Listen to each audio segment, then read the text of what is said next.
After a quick recap of last episode's conclusion where Tamayo accepts Ubuyashiki's offer to stay in the Demon Slayer Corps, we spend most of that episode with Tanjiro as he tries to help Ju stop separating himself from the rest of Hashira.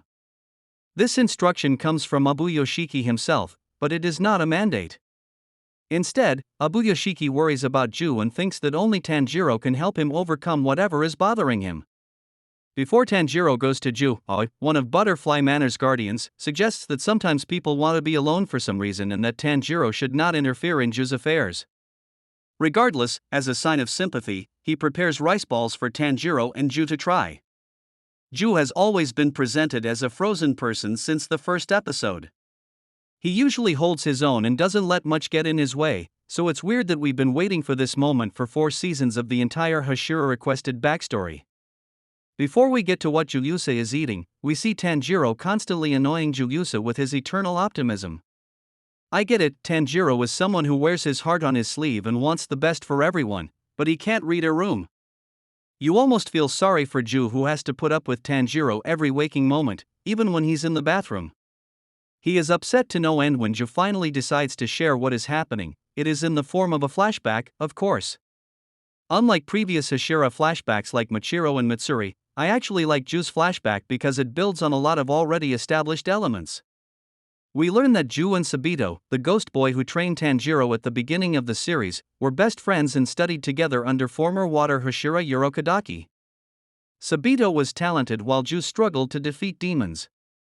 During the last election, Sabito saved Ju, who did not kill any demons, and Sabito died in the process. Because of this, Ju developed strong survivor's guilt and delusional syndrome, which makes him think that he doesn't deserve to be Hashira, even though he trained day and night to reach Sabito's level. It's an effective backstory that ties together several mysteries surrounding Ju's character. This explains that the distance he keeps from everyone is not due to a sense of superiority, but rather to the fact that he is not one of the elite. However, Tanjiro's reaction to Ju's story immediately made me roll my eyes as he repeated the meaning of the story almost verbatim, reiterating how sad Ju must feel. The longer the series goes on, the worse I get about Tanjiro as the main character and how Demon Slayer forms his comments. We don't need to see Tanjiro's internal monologue commenting on Ju's story, and we certainly don't need another comparison to Rengoku, which the series loves to bring up when Tanjiro needs someone to connect to emotionally. Tanjiro's brief, one-off comment about how Ju shouldn't forget what Sabito gave him is a great line that makes Ju reflect on his friendship with Sabito in a way that helps him overcome his negative thinking. But what we don't need right after that is Tanjiro's comic request to spend time with Ju, which takes away from the mood of the moment. It's frustrating that the one time we get a good flashback that isn't meant to pass the time and has real emotional depth is almost immediately undermined by unnecessary comedy. A funny moment that works is the scene right after Ju shares his backstory. We then cut to Shinobu trying to keep her emotions in check just like her sister did and failing miserably. The look on his face alone pulls me out of the moment because one can only assume that he just found out that he will be working with Tamayo and has no say in the matter. Kaneo, his Tsugoku, approaches him and asks him to train him.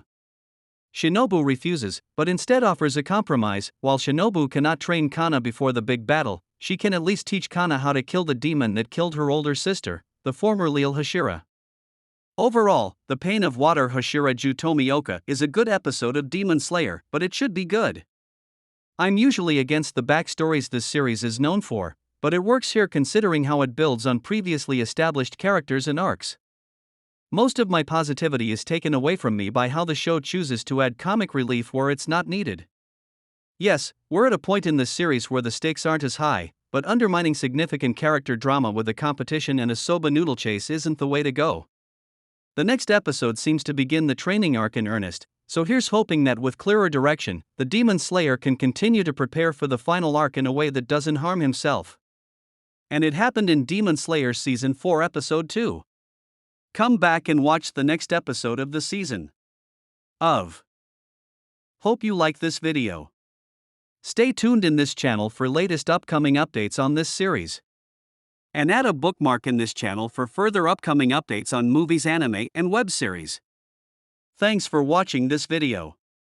If you like this video, please like, comment, and share our channel. And for latest updates, please subscribe our channel and press the bell icon.